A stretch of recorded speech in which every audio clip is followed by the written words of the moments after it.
This is the Gospel of John, chapter 12. Then Jesus, 6 days before the Passover, came to Bethany, where Lazarus, which had been dead, whom he raised from the dead. There they made him a supper, and Martha served, but Lazarus was one of them that sat at the table with them. Then took Mary a pound of ointment of spikenard, very costly, and anointed the feet of Jesus, and wiped his feet with her hair. And the house was filled with the odor of the ointment. Then saith one of the disciples, Judas Iscariot, Simon's son,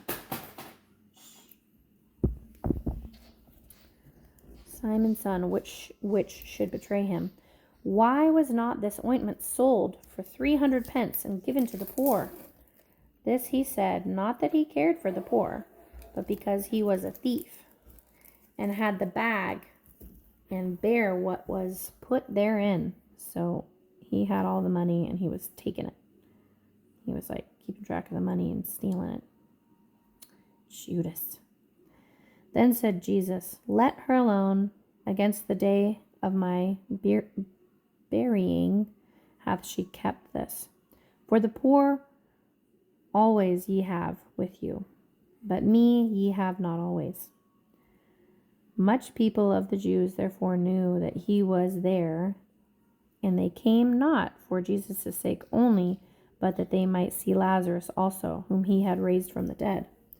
Man, that's got to be a story.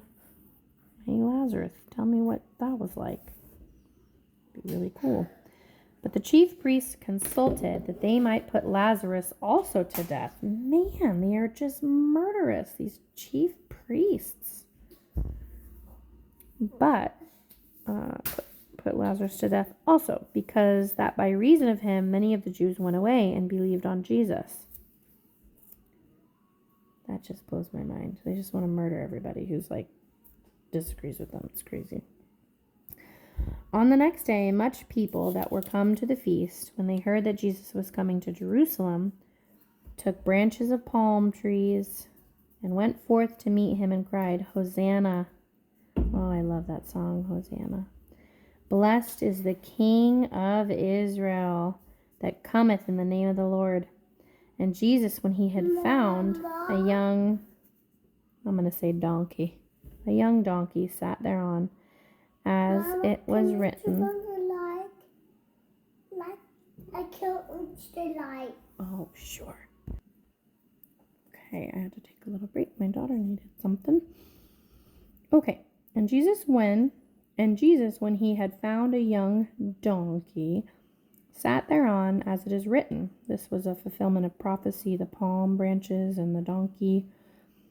I'm not sure which prophecy, where it's at, but it's in the Old Testament somewhere. Fear not, daughter of Sion. Behold, thy king cometh sitting on donkey's colt. So a young donkey that's never been ridden. These things understood not his disciples at the first, but when Jesus was glorified, then remembered they that these things were written of him, and that they had done these things unto him. The people, therefore, that was with him, when he called Lazarus out of his grave and raised him from the dead, bear record. For this cause the people also met him, for that they heard that he had done this miracle. The Pharisees therefore said among themselves, Perceive ye how ye prevail nothing? Behold, the world is gone after him. And there were certain Greeks among them that came up to worship at the feast. The same came therefore to Philip, which was of Bethsaida of Galilee,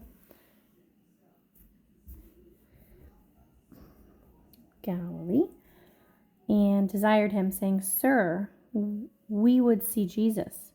Philip cometh and telleth Andrew, and again Andrew and Philip tell Jesus. And Jesus answered them, saying, The hour is come that the Son of Man should be glorified. Glorified. Verily, verily, I say unto you, except a corn of wheat fall into the ground and die, it abideth alone. But if it die, it bringeth forth much fruit. He that loveth his life shall lose it, and he that hateth his life in this world shall keep it unto life eternal.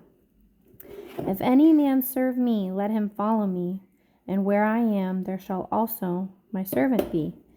If any man serve me, him will my Father honor. Now is my soul troubled, and what shall I say? Father, save me from this hour. But for this cause came I unto this hour. Father, glorify thy name. Then came there a voice from heaven, saying, I have both glorified it and will glorify it again. Oh, I don't think I've ever heard that a voice actually came from heaven after he said, Father, glorify thy name. Then came a voice from heaven. And that must have been amazing for these people who were here to hear that. The people, therefore, that stood by and heard it said that it thundered. Wow. Others said, an angel spake to them. Jesus answered and said, this voice came not because of me, but for your sakes. Now is the judgment of this world. Now shall the prince of this world be cast out. Wow. Now shall the prince of this world be cast out. I've always wondered, when was Satan cast out of heaven? Don't know, but it seems like now is the judgment of this world. And now shall the prince of this world be cast out. Wow. And I, if I be lifted up from the earth, will draw all men unto me. He's lifted up on the cross. This he said, signifying what death he should die. The people answered him, we have heard out of the law that Christ abideth forever. And how sayest thou, the Son of Man must be lifted up? Who is the Son of Man? Then Jesus said unto them, yet a little while is the light with you. Walk while ye have the light, lest darkness come upon you. For he that walketh in darkness knoweth not whither he goeth. While ye have light, believe in the light, that ye may be the children of light. These things spake Jesus and departed, and did hide himself from them. He hid. Jesus, if he's supposed to be somewhere, he hides. Nobody can grab him. Nobody can find him.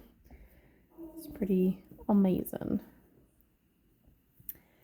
But though he had done so many miracles before them, yet they believed him not. Oh my goodness. That they sang of Esaias, which I think is Isaiah. Yeah, the prophet might be fulfilled. That the saying of Isaiah the prophet might be fulfilled, which he spake, Lord, who hath believed our report, and to whom hath the arm of the Lord been revealed? Therefore they could not believe, because that Isaiah had said again, Esaias had said again, Isaiah. He hath blinded their eyes and hardened their hearts, that they should not see with their eyes, nor understand with their hearts, and be converted, and I should heal them. These things said Isaiah, when he saw his glory and spake of him. Nevertheless, among the chief rulers also many believed on him. Okay, so some of them did. But because of the Pharisees, they did not confess him. That is a big one. We have to confess with our mouth that Jesus is Lord. They did not confess him out of fear, lest they should be put out of the synagogue. Man, fear. Oh, fear is a wild thing. For they loved the praises of men more than the praise of God. Don't do that, people. Jesus cried and said, he that believeth on me, believeth not on me, but on him that sent me. And he that seeth me, seeth him that sent me. I am come a light into the world, that whosoever believeth on me should not abide in darkness.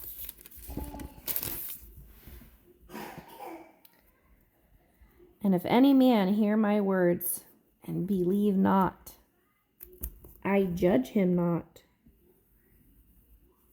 For I came not to judge the world, but to save the world. This is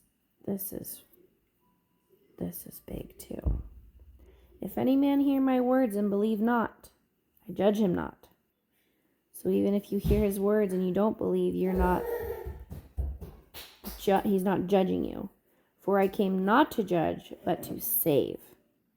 Because we're already condemned. We're already in judgment. So he doesn't need to double judge us. It's literally, he's our salvation. Because we're already condemned. We're already judged. So if we don't believe, that doesn't mean that we're judged, because we're already judged. I don't know if I've said that enough times. If that makes sense. He that rejecteth me and receiveth not my words hath one that judgeth him. He already has one that judges him. The word that I have spoken, the same shall judge him in the last day. For I have not spoken of myself, but the Father which sent me. He gave me a commandment, what I should say and what I should speak. And I know that his commandment is life everlasting. His commandment is life everlasting. Whatsoever I speak, therefore, even as the Father said unto me, so I speak. I'm hopping back up here because this is just really sticking out to me. Jesus did not come to condemn. And it says, he hath one that judgeth him. For I have not spoken of myself, but the Father which sent me, he gave me a commandment. So is this saying that the Father is the one who's going to judge? Is it the Father in heaven that has already judged? But he's giving a way of salvation out of this judgment that is already present. And that's Jesus. So if we believe on Jesus, we come out from underneath this judgment, this condemnation that's already present, and we come out of it into everlasting life. I'm just going to read this one more time and then I'll end it. If any man hear my words and believe not, like these Jewish people, the Jews here who wanted to kill him, they believed not. Or some of them believed, but they didn't confess it because they were afraid. And if any man hear my words and believe not, I judge him not. For I came not to judge the world, but to save the world. The judgment isn't now, I guess. This judgment he's talking about is later. For I have not spoken of myself. He that rejecteth me and received not my words hath one that judgeth him. There's already a judge, and it's currently not Jesus. The word that I have spoken, the same shall judge him in the last day. The last day is the judgment. The last day is the judgment. For I have not spoken of myself, but the Father which sent me. So is this the Father who's judging? Anywho, we'll end it there.